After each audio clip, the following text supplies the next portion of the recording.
저기는 부촌이고 지금도 부자들이 살고 앞으로도 부자들이 살 거야. 원베일리라는 반포의 상급지 아파트에서 그들끼리 선을 보겠다고, 내 사돈도 원베일리에 사셨으면 좋겠다라는 진짜 부촌들의 가장 중요한 부분은 옆집에 누가 사느냐.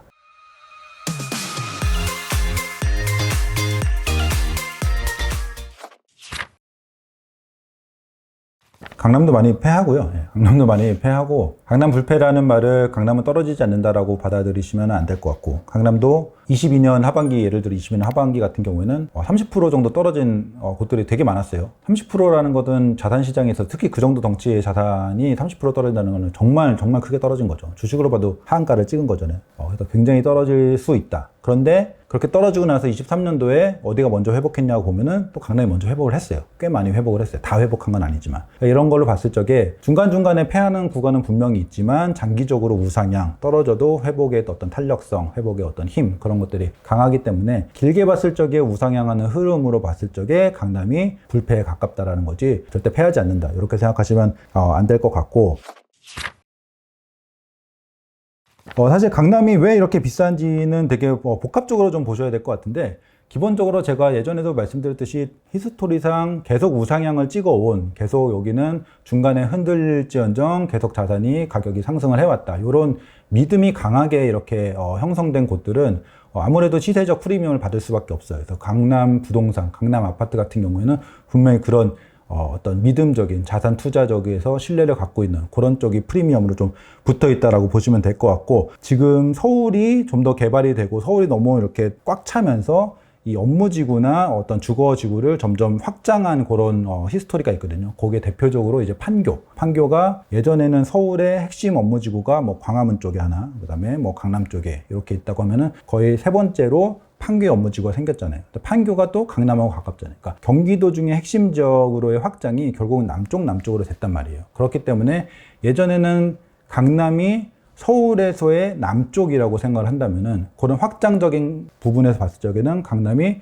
지리적으로도 좀 더 중심의 역할을 하게 된 거죠, 예전보다. 그렇기 때문에 예전보다 오히려 더 지리적인 가치가 더 좋아진 측면이 있어요. 그래서 서울이 확장되고 그런 산업, 무슨 IT, 반도체 이런 확장들이 남쪽으로 치우쳐서 많이 개발이 됐기 때문에 계속 비싼 가격을 형성하고 있지 않나, 이렇게 생각합니다.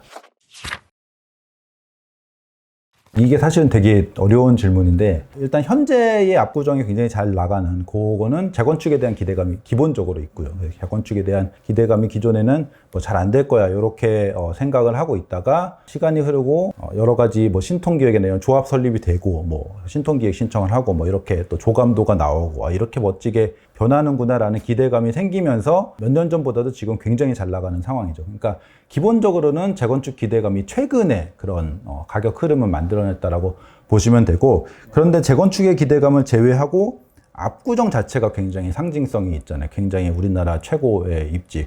그런 것들은 두 가지 측면에서 볼 수 있는데, 기본적으로는 제가 압구정의 위치를 한번 이렇게 살펴볼게요. 이렇게 네이버 맵에서 서울특별시라고 이렇게 딱 검색을 하면은 서울특별시가 어떻게 생겼는지 이렇게 딱 보이거든요. 예, 이게 서울의 딱 지리적으로 완전 정가운데는 아니지만 요 한강을 이 서울의 중심이라고 봤을 적에 여기 서울의 딱 지리적으로도 중간쯤 오는 요 위치가 압구정, 용산, 뭐 반포 요쪽이거든요. 그러니까 기본적으로도 지리적 위치 자체가 굉장히 탁월한 곳이고, 그러면서도 강남 쪽은 앞서 말씀드렸듯이 특히 압구정은 새로 정부에서 맘먹고 개발해서 딱 살기 좋은 곳을 이렇게 형성시킨 곳이라 그런 장점도 있고, 이렇게 위치적으로 보시면은 여기에 중구에 광화문이나 종로, 서울역 요 업무지구와 코엑스 요쪽에 삼성동의 업무지구에 딱 선을 그었을 적에 딱 가운데가 압구정이에요.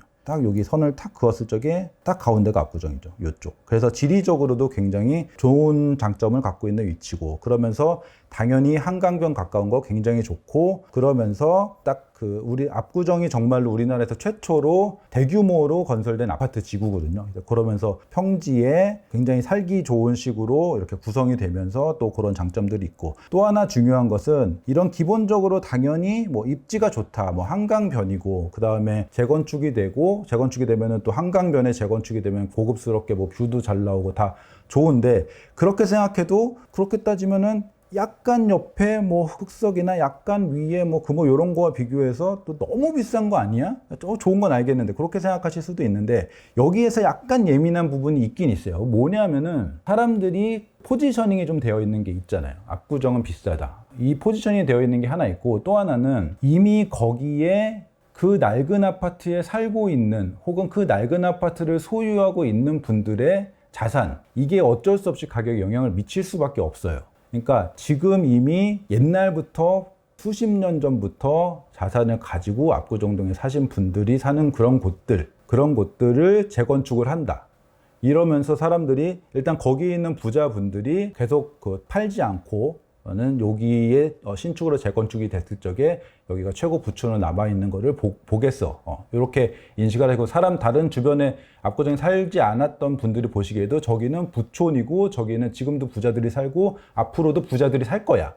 사실 어떻게 보면은 사회적으로 좋은 현상이라고 볼 수는 없을 수도 있지만 근데 그런 어떤 인식들 그 다음에 어떻게 보면 약간 커뮤니티 그런 거를 원하시는 분들 사실은 그런 얘기들을 하거든요. 진짜 부촌들의 가장 중요한 부분은 옆집에 누가 사느냐, 옆동에 누가 사느냐. 그러니까 이게 그냥 15억짜리, 20억짜리 이런 집이 아니고 진짜 부촌 그런 게 이제 한남 더힐 예전에는 뭐 한남 더힐이나 나인원 한남 뭐 아주 정말 트로피 아파트라고 하는 그런 곳들 같은 경우에 사실은 그게 굉장히 중요하다고 했는데 압구정동도 되면은 그런 인식이 사실은 굉장히 강한 거죠. 최근에 얼마 전에 기사 보셨는지 모르겠는데 그게 좋다는 얘기는 아니에요. 계속 제가 뭔가 핑계 대듯이 말씀을 드리는데 현상이니까 어쩌어요.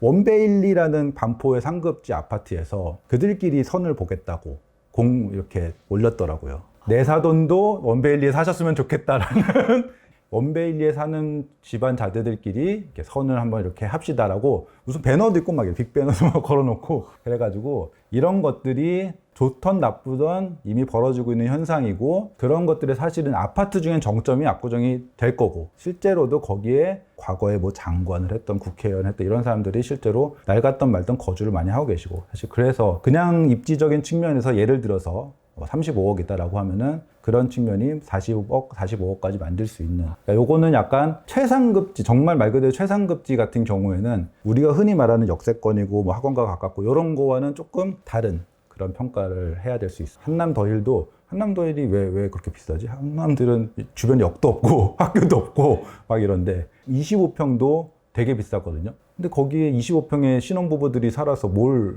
했다고. 근데 뭐 소위 뭐 얘기하기로는 야망 있는 젊은이가 거기 25평 살면서 거기에 큰 평수 사는 CEO들과의 관계를 형성하고 싶어 한다. 이게 되게 많이 있었어요. 그러니까 그런 압구정동도 됩니까? 지금은 아까 말씀드린 강남불패하고는 또 다른 얘기예요. 압구정동 되면은 내 옆집에 누가 사는지 내 옆동에 누가 사는지 이게 가격에 영향을 미치고 있다. 현실적으로.